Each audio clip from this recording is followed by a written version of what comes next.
नमस्कार दोस्तों, स्वागत है आप सबका हमारे YouTube चैनल एग्ज़ाम क्रैक पवनपाल में। और मैं पवनपाल दोस्तों स्वागत करता हूं आप सबका।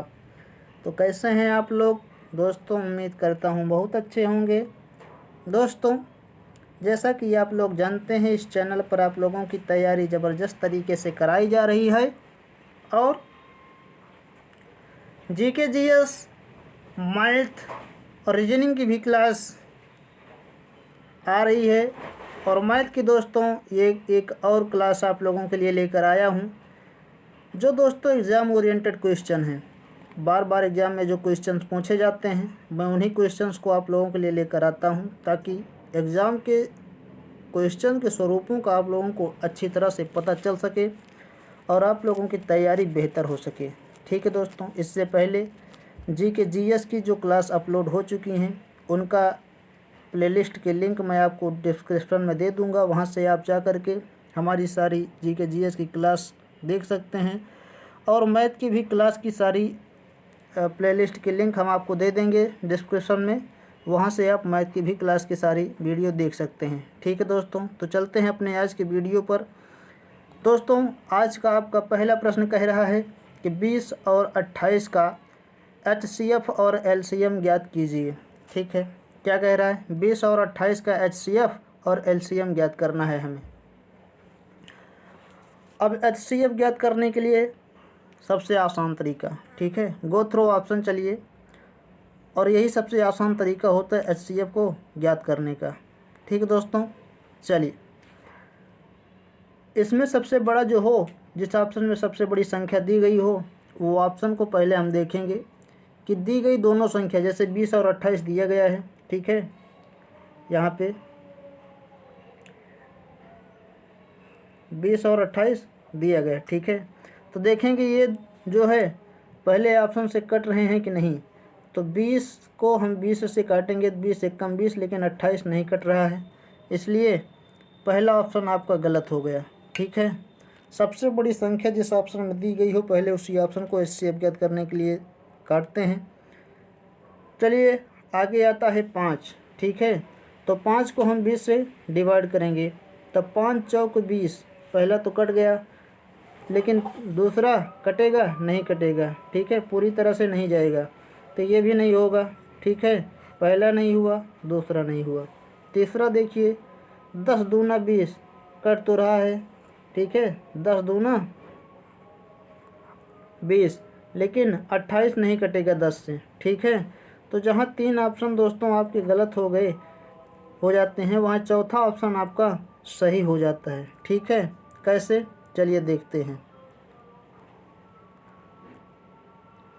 ठीक है, देखिए कैसे। अब देखिए 4 है, 4 को हम 20 से काटेंगे, 4 पंचे 20, ठीक है, 4 पंचे कितना होता है? 4 गुणे 5 करेंगे 20 आएगा। ठीक है, हुआ? हाँ। अब देखिए 28, तो 7 चौक 28 जा रहा है, ठीक है, तो यही आपका चौथा ऑप्शन सही हो जाएगा। ठीक है, 20 और 28 का HCF 4 होगा और LCM 140 होगा। ठीक दोस्तों, LCM निकालने का भी तरीका बता देते हैं।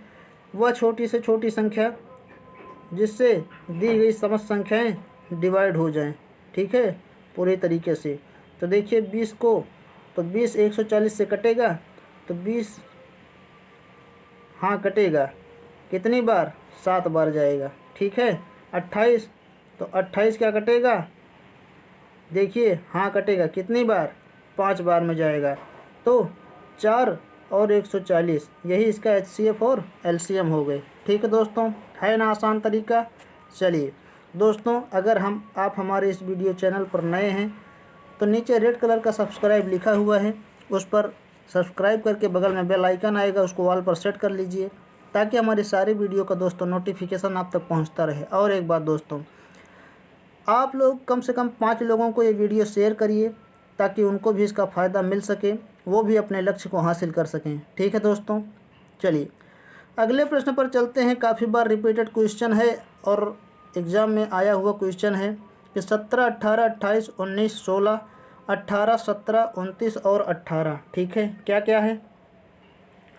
17, 18, 28, 19, 16, 18, 17, 29, 18 आंकड़ों के रेंज और बहुलक को ज्ञात कीजिए। ठीक है, आंकड़ों का रेंज और बहुलक ज्ञात करना है हमें।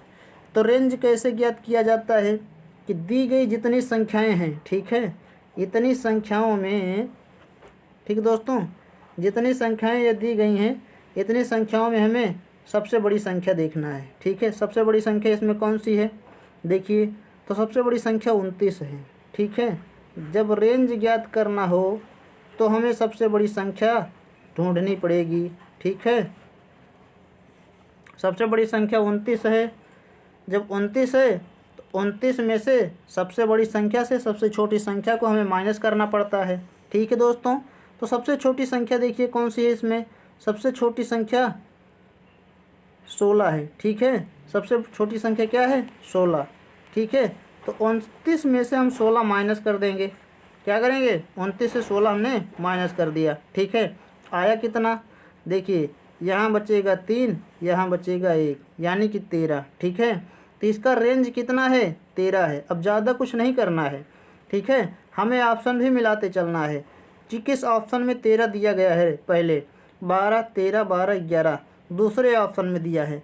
दोस्तों, अगर आपको टाइम बचत करना है ना तो यही दूसरे ऑप्शन को पहले आंसर से ही आप टिक कर सकते हैं। ठीक है, आपका समय बच जाएगा। ठीक है, लेकिन अगर और मिलाना है तो चलिए और मिला के देख लेते हैं। ठीक है, तो रेंज तो इसका पता चल गया 13 है। बहुलक को बताना है, बहुलक कितना होगा इसका। ठीक है, तो बहुलक जो सबसे ज़्यादा बार आई संख्या होती है उसे कहते हैं। ठीक है, तो 17, 18, 17 कितनी बार आया है? एक बार, ये है, ये हुआ। ठीक है, 2 बार। 18 कितनी बार आया है? एक बार, 2 बार और 3 बार। ठीक है, 18 3 बार आया, 17 2 बार आया है, 28 28 एक ही बार आया है, 19 19 भी एक बार आया है, 16 16 भी एक ही बार आया है। 18 का तो हो गया, 17 2 बार, 29 जो है एक बार। तो इसका बहुलक क्या होगा? सबसे ज़्यादा बार और कौन संख्या आई है? तो 18 है। ठीक है, यही इसका बहुलक हो गया। ठीक है, 13 और 18 इसके रेंज और बहुलक हुई। ठीक है, आपका दूसरा ऑप्शन सही हो जाएगा। ठीक है दोस्तों, है ना आसान तरीका? बिल्कुल दोस्तों, आप लोगों के लिए ऐसे ही आसान भाषा में यहाँ पर मैथ सिखाई जा रही है और 5 क्वेश्चंस हम आप लोगों के लिए लेकर आते हैं जो एग्ज़ाम के दृष्टिकोण से बहुत महत्वपूर्ण है दोस्तों। ठीक है, चलिए अगले प्रश्न पर चलते हैं। अगला प्रश्न क्या कह रहा है कि यदि एक वृत्त का क्षेत्रफल 9 पाई वर्ग सेंटीमीटर है तो इसकी परिधि क्या होगी? ये हमें बताना है। तो क्या कह रहा है? तो इसकी परिधि क्या होगी? ठीक है, तो इसका फार्मूला, वृत्त का क्षेत्रफल क्या होता है? पाई आर स्क्वायर। ठीक है, वृत्त का क्षेत्रफल कितना है? पाई आर स्क्वायर। ठीक दोस्तों,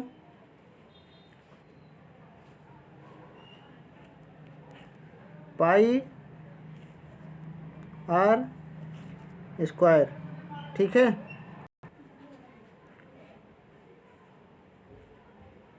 पाई आर स्क्वायर।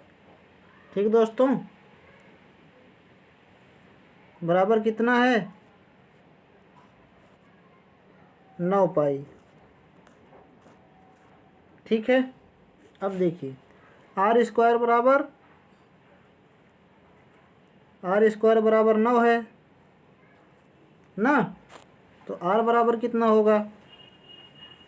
आर बराबर 3 होगा। ठीक है, 3 का स्क्वायर 9 होता है, यही तो 3 होगा। ठीक है, तब वृत्त की परिधि हमें ज्ञात करना है। ठीक है, वृत्त की परिधि क्या होगी?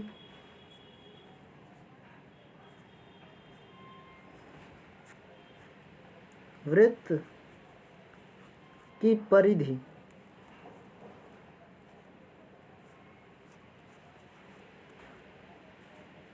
ठीक है, वृत्त की परिधि बराबर कितना हुआ 2 पाई आर, 2 पाई आर। अब देखिए 2 गुणे पाई मल्टीप्लाई बाई आर का मान कितना निकल कर आया 3। ठीक है, आर का मान 3 निकल कर आया था। अब क्या करना है, देखिए 2×6, ठीक है, 2×6 हो गया तो 6 पाई, ठीक है, इधर पाई भी है तो 6 पाई सेंटीमीटर, 6 पाई सेंटीमीटर है कहीं। हाँ, ऑप्शन नंबर 2 आपका सही हो जाएगा। ठीक है दोस्तों, 6 पाई सेंटीमीटर। समझ में आया? चलिए, नहीं समझ में आया? वृत्त का क्षेत्रफल πr² होता है। इधर 9 पाई दिया है तो r² बराबर 9, तो r बराबर कितना 3, ठीक है। 9 का स्क्वायर 3 होता है, तो 3 का स्क्वायर 9 होता है, 3 आया।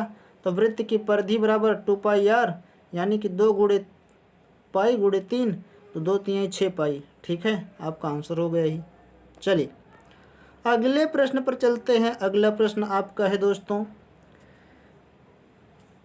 कि x² माइनस x माइनस 132 का गुणनखंड ज्ञात करें, ठीक है। चलिए देखिए कैसे सॉल्व होगा ये, ठीक है। क्या दिया गया है, x² माइनस x माइनस 132, ठीक है। हम लिख सकते हैं कि x², ठीक है, x² माइनस 12 और 11, ठीक है। इसके 2 फैक्टर होते हैं और दोनों के बीच का अंतर 1 होना चाहिए, ठीक है। तो 12 ग्राम में 132 होगा और दोनों के बीच का अंतर 1 है, 12 और 11, ठीक है। तो हम लिख सकते हैं 12x प्लस 11x, ठीक है, 11x और माइनस कितना है 132, 132 बराबर में 0 कर सकते हैं, ठीक है।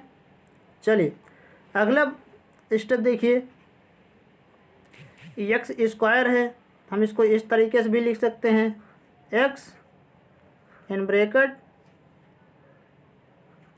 x माइनस 12, ठीक है, चीज़ वही है, सिर्फ तरीका अलग अलग है। x² है, एक x हमने बाहर कर दिया, एक x अंदर, x माइनस 12 प्लस 11x था तो प्लस यहाँ कर दीजिए 11x into bracket x minus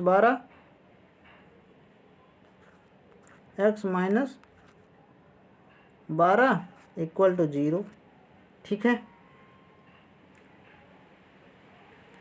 अब देखिए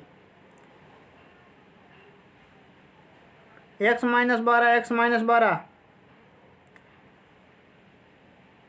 इसको 1 कर दीजिए, ठीक है, एक ब्रैकेट में x माइनस 12 ये हो गया, इधर x प्लस 11 हो गया, ठीक है, x प्लस 11 बराबर 0। यही आपका दोस्तों आंसर होगा, x माइनस 12 और x प्लस 11 है कहीं। हाँ, ऑप्शन नंबर 4, ठीक है, आपका सही हो जाएगा।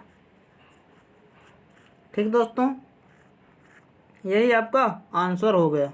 चलिए अगले प्रश्न पर चलते हैं दोस्तों। अगला प्रश्न आपका कह रहा है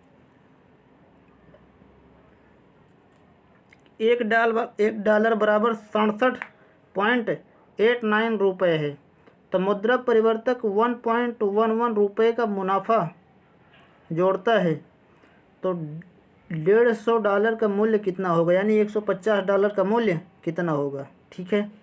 तो हमें क्या करना है, 67.89 रुपये $1 का बन रहा है और ₹1.11 वो मुनाफा ले रहा है, तो $150 का मूल्य कितना होगा, ठीक है। तो इसको छोड़कर तो नहीं पूछा है, तो हम इसमें इसे जोड़ देंगे। ठीक है, तो चलिए जोड़िए।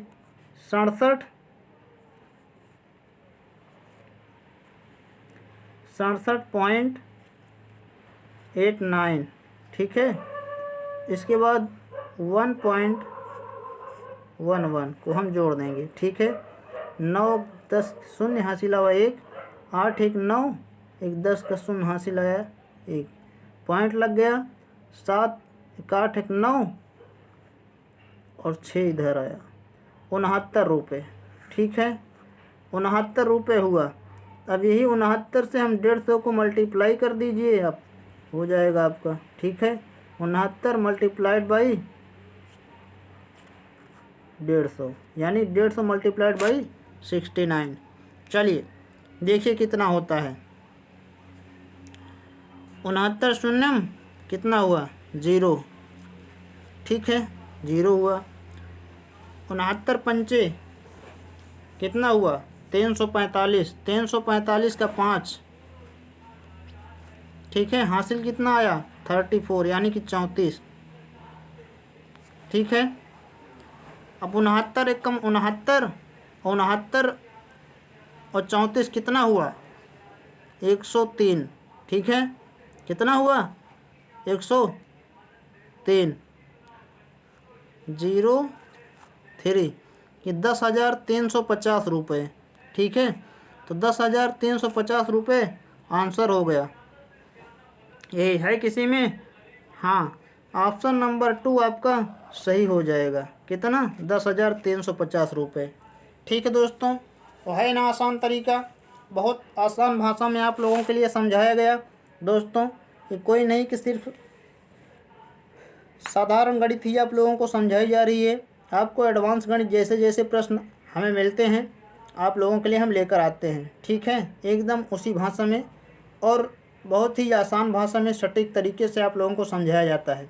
ठीक है, तो कैसा लगा आपको दोस्तों कमेंट करके ज़रूर बताइएगा, और वीडियो अच्छा लगा हो तो प्लीज़ लाइक शेयर और सब्सक्राइब ज़रूर करिएगा दोस्तों। कम से कम 5 लोगों को ये वीडियो फैला दीजिए। ठीक है दोस्तों, ताकि और लोगों को भी इसका फ़ायदा मिल सके और एग्ज़ाम क्रैक पवन पाल एक बड़ा परिवार बन सके। तो मिलेंगे नेक्स्ट वीडियो में और भी इम्पोर्टेंट प्रश्नों के साथ। तब तक के लिए दीजिए इजाज़त। धन्यवाद।